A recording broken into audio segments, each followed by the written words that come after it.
Leader. Tim, I want to pull up a map of Walmart because it strikes me that this is one of the biggest pieces of evidence that we have now is this backpack. And when you look at this map of Walmart, what you see are 17 Walmarts in the Tucson and the outer Tucson area. CBS is reporting that Walmart has turned over records of all purchases of a black Ozark Trail hiker backpack using data online, in-store purchases, and they are going beyond Tucson. Could this be the piece of evidence that finds Nancy Guthrie? It very well could, Kaylee. I mean, this is a critical piece of evidence, being able to identify that there's only a single chain or store brand that sells that. And if it's Walmart, I'm sure keeps very critical records of all their sales because they're the biggest company in the world, basically. And the database that they would have is vast. Now, there are thousands of Walmart stores around the country, so it doesn't mean he had to shop only locally. And I'm sure if they don't find what they're looking for in that immediate area, they'll spread that out. But it's great that it's only one store chain they have to worry about, not thousands of different types of stores. So there's only one database they have to query to try and find this information. Yeah, no doubt. That is a promising item, that Walmart is the one store that this backpack's developed at. So we'll see about that. The DNA sample that we're looking at, and you see this map here, those red dots are the Walmart. The DNA sample that is processed through CODIS, this database with about 25 million samples.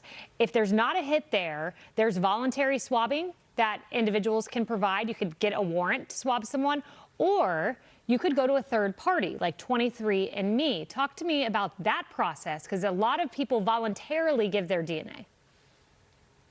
Yes, and so that would be a forensic genealogical search where you would actually go through databases that are not part of CODIS, not part of the FBI or any law enforcement agency, 23andMe, Ancestry.com, or a host of others.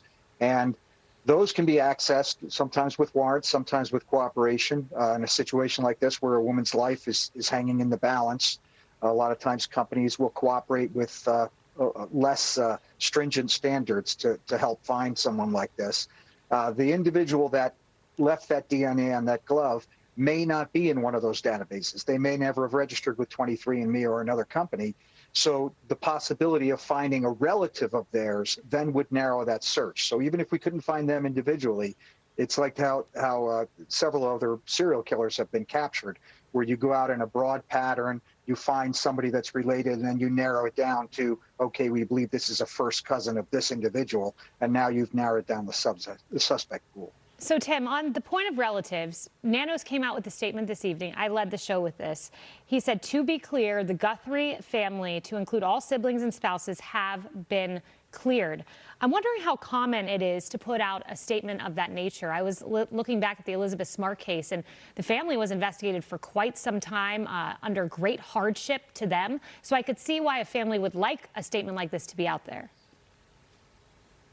Yeah, it's obviously, I think the sheriff sees this grieving family, this family that's being tortured by what's going on, and I think he's trying to relieve some of their stress. The fact that they were cleared is a good thing. It's obvious that there's an individual that did something heinous, and it's great that it's not part of the family. But that doesn't help solve the case. It eliminates only a half dozen people from the suspect pool, which is now vast. And so doing that is something that when you have the information that exonerates them, there's no reason not to clear their name, because there's a lot of conspiracy theorists online that are just tarnishing the images of a lot of these family members, and it's despicable. No doubt about it. And Tim, one last question for you. As a member of the media who's been following this, there's frustration that, last week about this time, we're at a DoorDash delivery driver's door named Carlos, who appears to not have any connection to the case. Then all of a sudden, Friday night, they're searching a home. Who knows if that has anything to do with the case? What we're hearing is maybe it does not. Is this just ordinary police activity, and because of intense media scrutiny, it's feeling like we're going down different roads? Yeah, I mean, Kaylee, this is absolutely normal in any large investigation like this. There are thousands, as you mentioned before. I think you said, 18,000 tips have come in, or whatever the number is. There's tens of thousands of tips, yep. And so they have to be followed. Okay, 30,000. I think it was 18,000 a few days ago. That's going to keep building and building. And so they can't go through all of them every day. But what they're trying to do is qualify each of those and look at that lead and see, is there anything else that corroborates that, or is this very, very, very positive and we should move in that direction? And there's a way that the FBI weighs the value of a lead.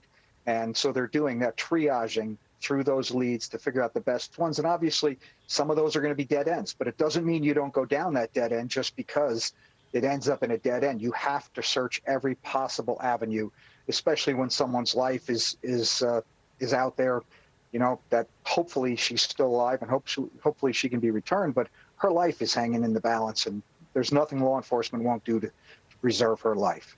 Yeah, and we all hope for that return. Tim, thank you.